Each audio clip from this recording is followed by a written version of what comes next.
Welcome back to Inorganic Tutors Institute.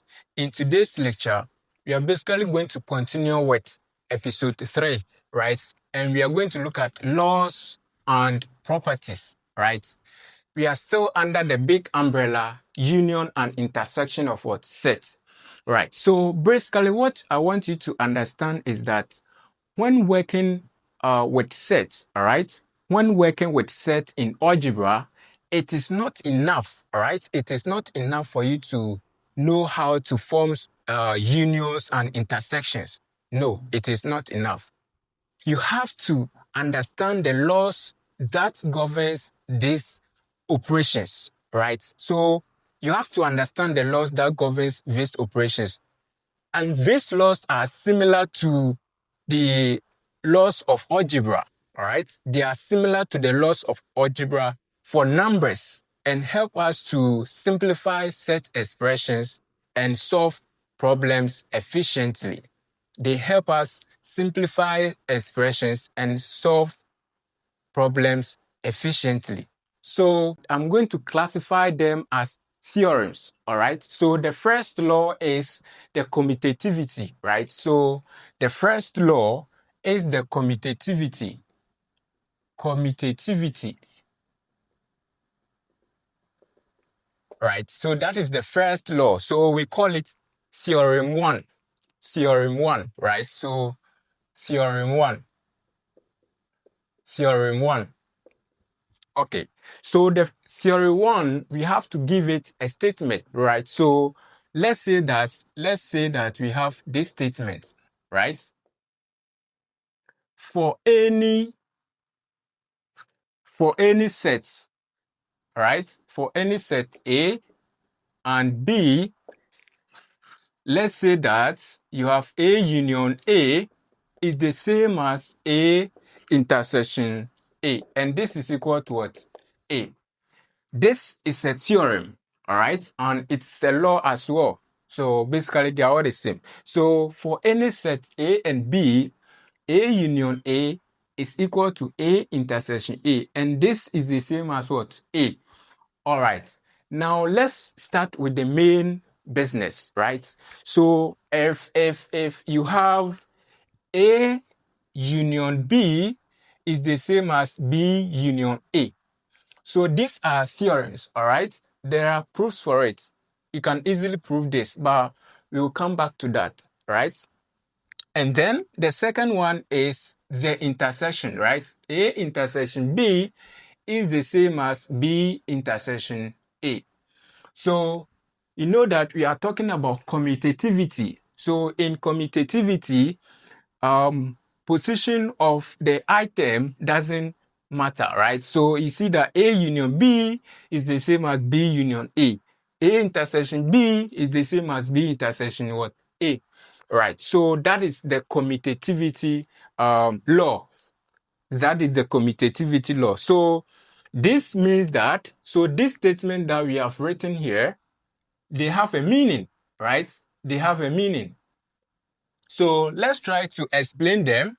So the order, right? The order of the sets, the order of the sets does not affect, the order of the set does not affect the results.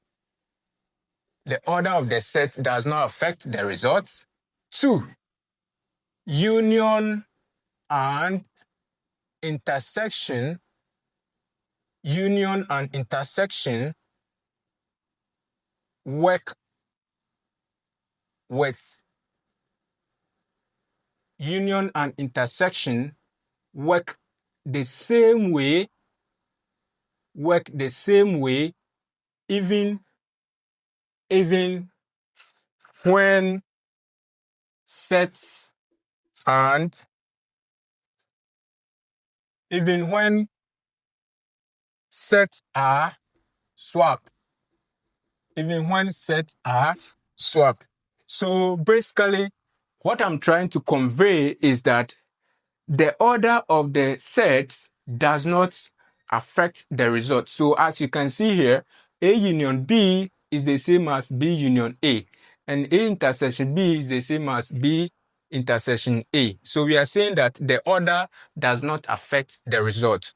And then also, union and intersection work the same way, even when sets are what? Swapped. So if you have union and intersection, they are all working in the same way. They are used interchangeably. So even if you swap the set, it's not going to affect the result. Right. So let's have some example. Right. So this is basically that's the union and intersection of sets. That's union and intersection of sets are commutative. Union and intersection of sets are commutative, right? So let's look at an example.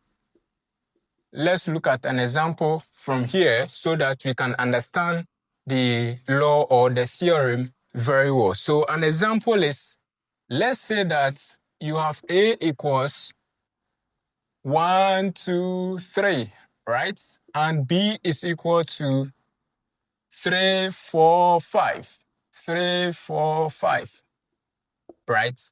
Now, if we are saying that the order of the set does not affect the result, then let's try to do something here. You can see that A union B will be equal to 1, 2, 3, 4, 5, right? A union B here will be, it means that you are adding these two. Union means you are combining the two sets, right? So 1, 2, 3. Then you continue from here, 4, 5. Because you're having 3 and 3. We don't repeat the items, right? Now, B union A will give us the same thing, right? B union A will produce the same result. So we have 1, 2, 3, 4, 5. Right? So that is the result. So you can see that A union B is the same as B union A. So we say that A union B is the same as B union what? A. And that is perfectly understandable, right? Now, let's look at the intersection. The intersection here is going to be A intersection B will be equal to, we can see that we have 3 here, we have 3 here. So we can say that 3, right? 3 is common. Let's look at again if there is any other one that is common. No, there is no other one that is common. So it is only 3 that is common to A and B. So we say that A intersection B is 3. Now, B intersection A will give us the same result, right? So B intersection A. So we look at this and this, we can see that the same result, right? So we say that A intersection B is the same as B intersection A. That is so understandable, right? So we say that A intersection B is the same as B intersection A, as we can see from the example given right here. So that is the commutativity law. That is the commutativity law or the commutativity theorem. Now, let's move on to the second theorem or the second law. So 2, associativity. Associativity. This is a law or it is a theorem. So let's say theorem 2. Okay? It is a law or we call it theorem, right? So with the associativity, we know that for associativity, we have to combine 3 elements, right? So let's say this statement. Let's say this statement. So statements for any set, for any set A, B, and C,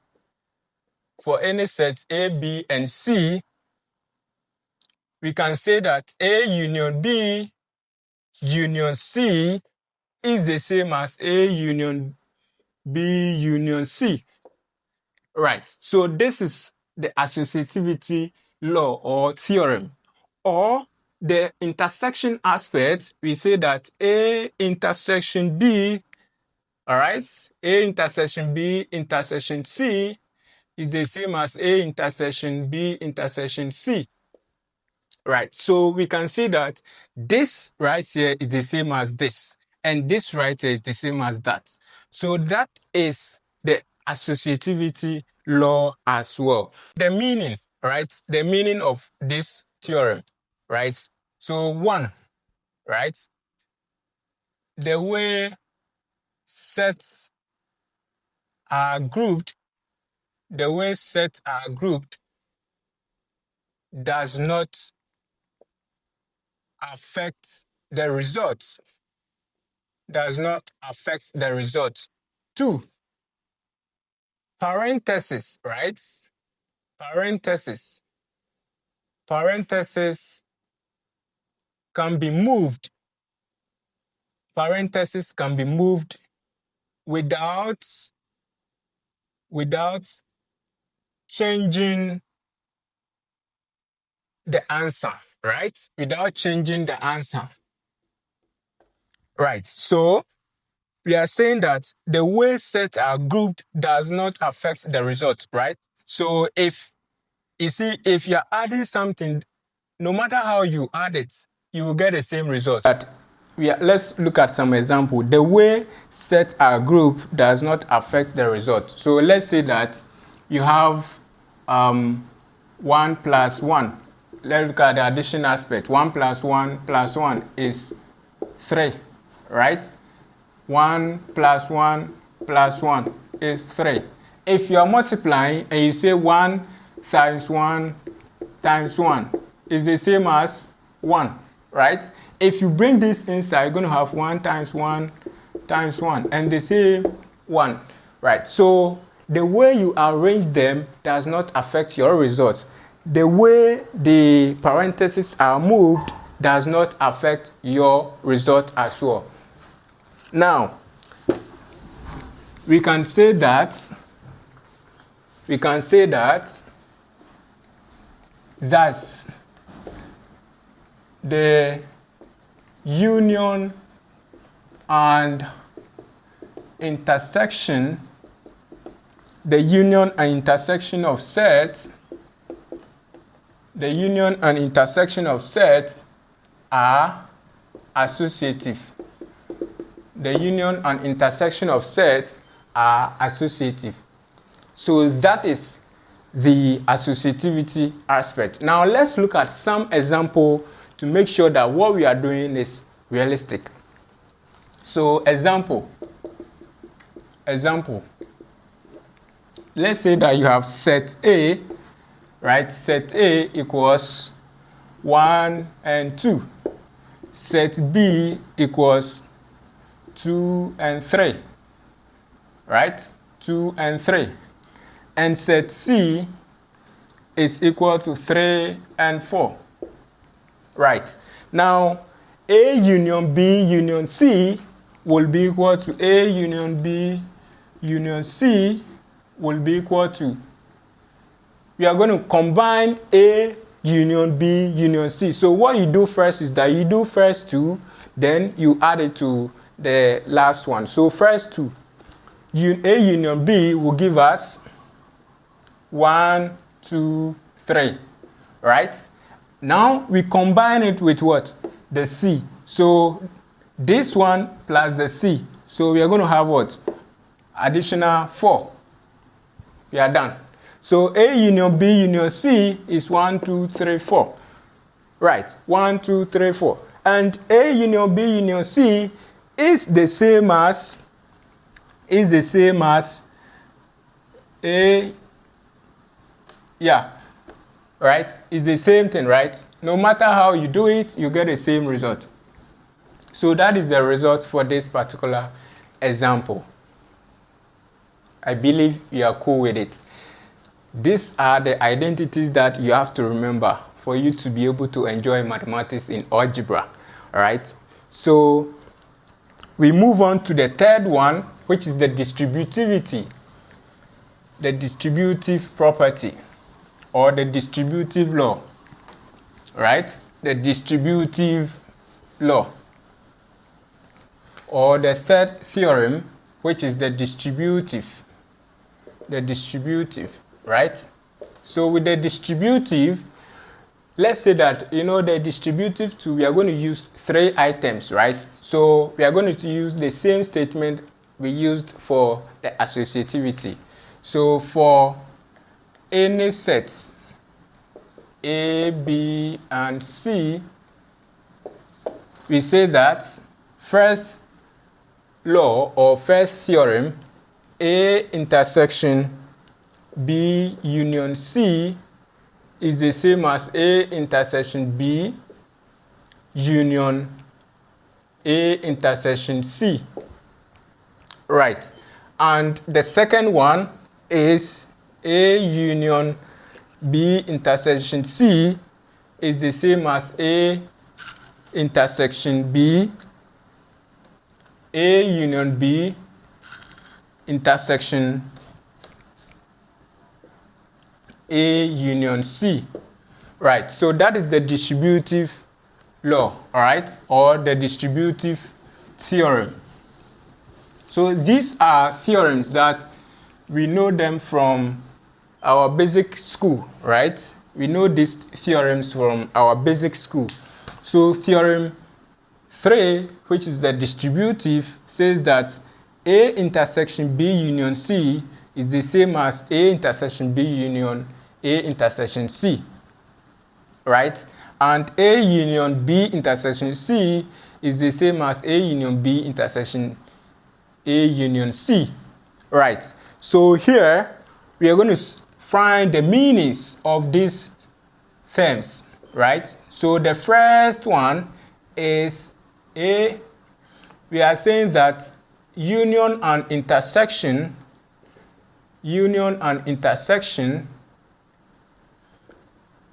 can be distributed. Union and intersection can be distributed over each other. Similar to multiplication. Similar to multiplication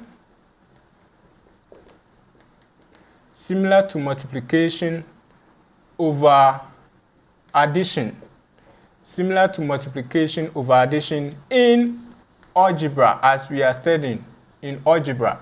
So union and intersection can be distributed over each other, similar to multiplication and addition in algebra, as we are studying as a course. Right. So now the next thing we are going to say is that since this and this is equal to this and that, then, and we have been able to accept this disclaimer, then we say that thus the intersection is distributive over union.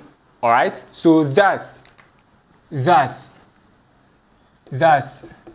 intersection is distributive over union. Thus, intersection is distributive over union, and we can see right from here, A intersection B union C is equal to A intersection B union A intersection C. So it's distributive over union. It's the same thing applies here. A union B intersection C is the same as A union B intersection A union C. Very interesting theorems or law. Now let's look at some example under the distributive, right? So an example is, let's say that A is equal to 1, 2, 3, right? And B is equal to 2, 3, 4, and C is equal to 3 and 5. Right. So we have these three sets, right? You want to see or you want to find the distribution, right? So we say that A intersection B union C is equal to 2 and 3, right? So first of all, if you have something of this sort, what you have to do first is to find the one in the bracket first. So remember, mathematics, when you are dealing with mathematics, whatever you did from the crutch, you don't have to forget it. So remember, board mass, bracket first before any other thing follows. So if you see bracket, you deal with bracket first. So you see bracket, we deal with this bracket, then we come and add it to this. So bracket B union C. So B union C will be 2, 3, 4, 5. 2, 3, 4, 5. And we combine the 2, 3, 4, 5 intersection A. So 2, 3, 4, 5 intersection, that will be 2 and 3 because 2 and 3 are common to 2, 3, 4, 5, right? So what I'm trying to say is that we can see that B union C is equal to 2, 3, 4, 5, right? And this is the A. So we pair the A with the B union C, and that is this and this. And we are looking for the common item within these two. So the common item here is going to be 2 is here, 3 is here. So we find that, and that becomes our answer. So basically, that is how we do mathematics. You don't have to forget about what you learned from the basic school. Great, great, great. I believe you are enjoying this lesson a lot. Now, let's move on to the next part of the lesson where we are going to look at the identity, right? So we are going to look at the identity. Now we have looked at first law or the first theorem, which is the commutativity, the second theorem, which is the associativity, the third theorem of which we just got it done, which is the distributive. We are going to look at the fourth theorem, which is the identity, right? So we're going to look at the identity, then we know how to work our way out when we see an identity. Okay, so we look at the fourth law or the fourth theorem, which is the identity. The identity, right? So with the identity, we are going to put out a statement, right? So statements for the identity. So we put out statement laws, right? So statement laws, right? So let's say the statement is we are letting phi, right? We are letting phi be the empty set and u or mu, let's call it u, be the universal set. Then we can say that A union the empty set is equal to A, right? So this is a statement that we are putting down. Now let's look at the second part. Let's look at the second part. A intersection U is equal to A, right? So if you see A union empty set is equal to what? The same A, right? And if you see A intersection U is the same as A. Now, what identity is that? Let's try to understand that theorems or that law we are trying to put forward.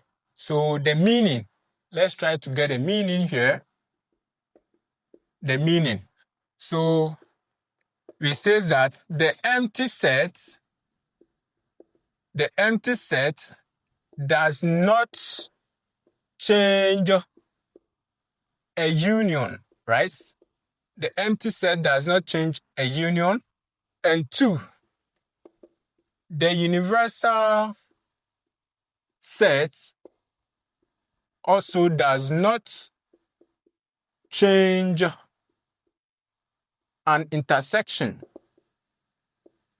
The universal set does not also change an intersection. So as you can see from here, A union empty set is the same as A, because empty set does not change the result of anything. And A intersection union or universal set does not change the result of what? The A. So if you have a universal set and you intersect with it a set, you have the same set. Now, that is the meaning to this law, right? So let's pick one of the laws and prove it. Basically, we are going to prove the third law, all right? We are going to prove the third law. So we are going to prove the third law, and then I think that will be it. We are going to prove the third law. Okay? Let's prove the third law. So let's prove the third law or the third theorem. Okay? Right. So basically, we are going to use the same preamble that we used to write the laws to prove it, right? So let's say that X belongs to A union B intersection C. Then we can say that X belongs to A or X belongs to B intersection C. So if you have this statement, you can either say that S belongs to A, as we have here, or S belongs to B intersection what? C. Because union here means or in set is addition, and in set is multiplication or intersection. Now, let's take S belonging to A, right? So if you take S belonging to A, then we can say that X belonging to A union B and X belonging to A union C implies that X belongs to A union B and A union C, right? So if you take S that belongs to this intersection A union C, then we can say that that is equal to that, right? Now let's take S belonging to B intersection C, right? Then we can say that S belongs to B and S belongs to what? C. Okay, so these are theorems that we started with and we are building on it, right? So as I said, if you see intersection, it means that and or multiplication. So S belonging to B intersection C, you can also write it as S belonging to B and S belonging to what? C. So these are theorems that you have to understand, because when it gets to advanced mathematics, you'll be referring back to these things. All right, you'll be referring back to these things, and it's a very necessary part of the theorem that you have to take it very, very serious. Okay, so we continue from here. And say that now we can say that and S belongs to A intersection, right? So we say that A union C, because we have done S belongs to B intersection C, and we splitted it and we had S belong to B and S belong to C. So now I left it X belongs to A union C. right? So if we are saying that F belongs to A union C, then you know that union is what? Or. So we can say that this implies that S belongs to A union B intersection A union what? C, right? And this implies that S belongs to A union B intersection C. And this is a subset of what? A union B intersection A union C. All right. And finally, we can say that A union B intersection A union C is a subset of A union B intersection C. So these are theorems. So we can say that therefore,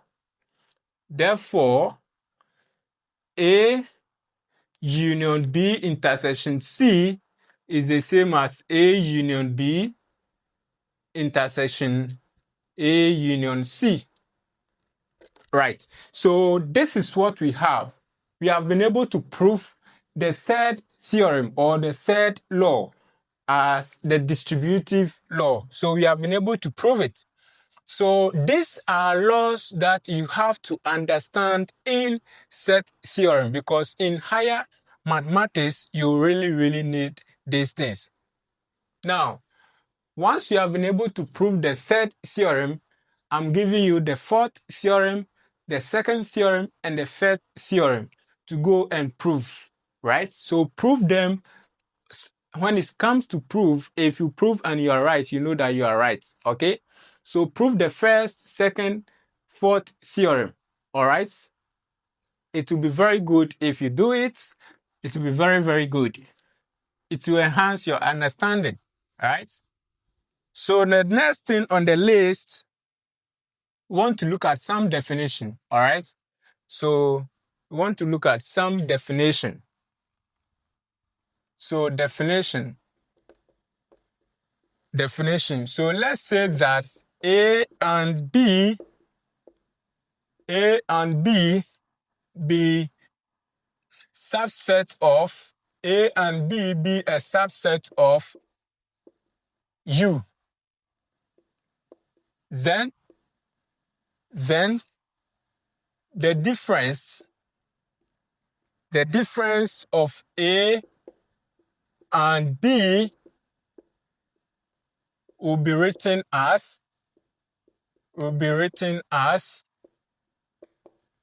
A minus B is the set, right?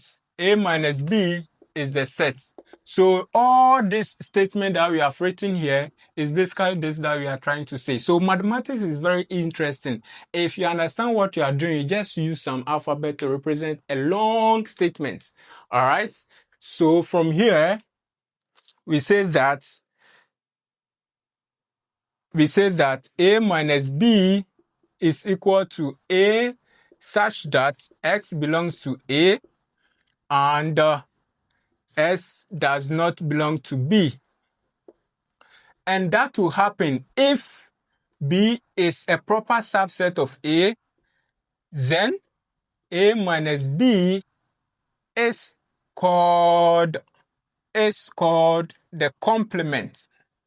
Is called the complement of B in A.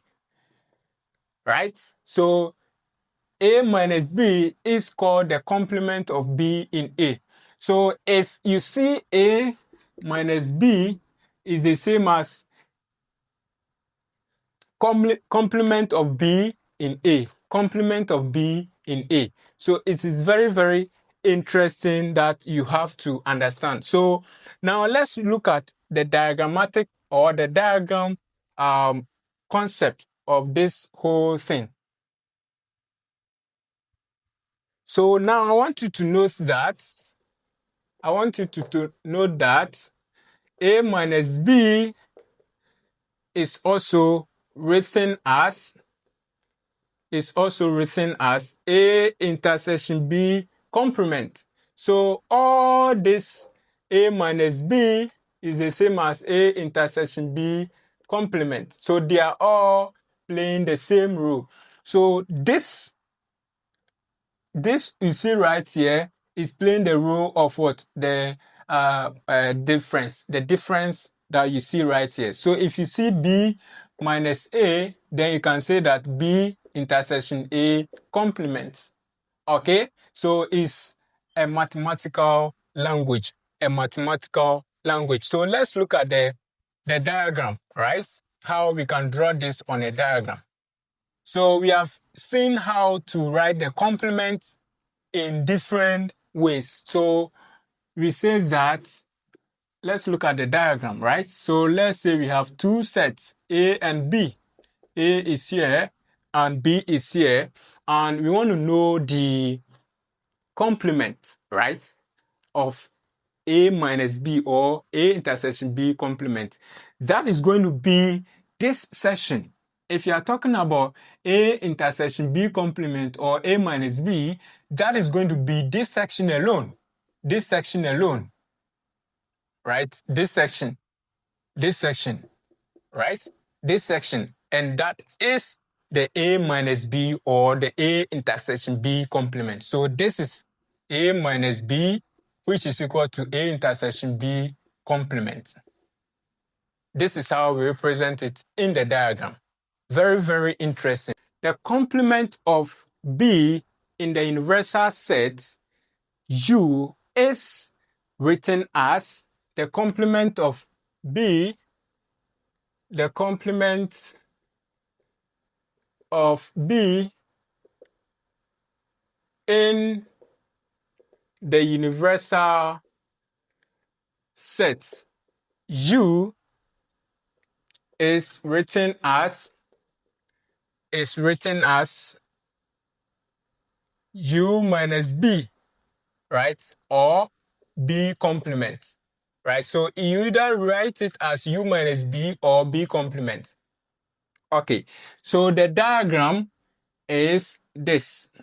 This is the diagram. You have a big set inside, and then you have B on top. And guess what? How are you going to shade this? How are we going to shade this? I'm going to use the red ink to shade this. So basically, if we are talking about the complement, so the complement of this is going to be this particular part. This is the complement. This complement is any other part, okay, that remains after having your set, right? So you can see that our set B is this, and the complement of B is the remaining section. So all the sections left in the set is the complement. So you either write it as U minus B or B complement. So either way is right.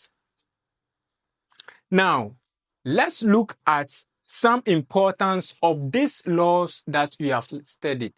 Let's look at the importance of these laws. So, importance of these laws.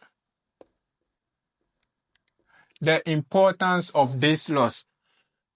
So, basically, the laws that we study from first law or first theorem, commutativity, associativity, distributive, and identity, we are coming to look at their importance in these algebra studies that we have or we are studying. Okay, so the importance of these laws. One, the laws help us, okay, the law help us to one, simplify complex set expressions. The law help us to simplify complex set expressions. Two, it helps us to solve algebraic problems. So I mentioned this from the beginning. It helps us to solve algebraic problems efficiently, right? So if you paid attention, you realize that from the beginning, the introduction, I said that it helps us to solve algebraic problems efficiently. 3, it helps us to avoid unnecessary computations. Right? So these laws helps us to do these things. Let me add one more. The last one is it helps us to understand deeper structures, in algebra. So these are the importance of the laws that we have studied in this particular episode. We studied the commutativity law or the theorem. We studied the associativity. We studied the distributive property or the distributive law or the distributive theorem. All of them, they are the same. And then we studied the last one, which is the identity. Right. So these are the importance. Take note of them. So basically, that is the end of this particular episode 3. Now, I want to give you a brief conclusion of what we have learned and what we are going to learn the next time. Conclusively, the laws of union and intersection provide a very powerful framework for working with sets, all right? For working with sets in algebra, all right? Just as in algebraic laws, we have algebraic laws as well. Guide us on numbers, right? Guide us on operations on numbers. Algebraic has laws that guide us on operations on what? Numbers, right? So these particular laws also provide the same framework to help us work our ways in set theorem. So that is the end of this particular episode. Thank you very much for watching. I really appreciate your time. Please don't forget to subscribe, share with your mates, and I'm going to give you more updates. Watch out for episode 4. Bye-bye.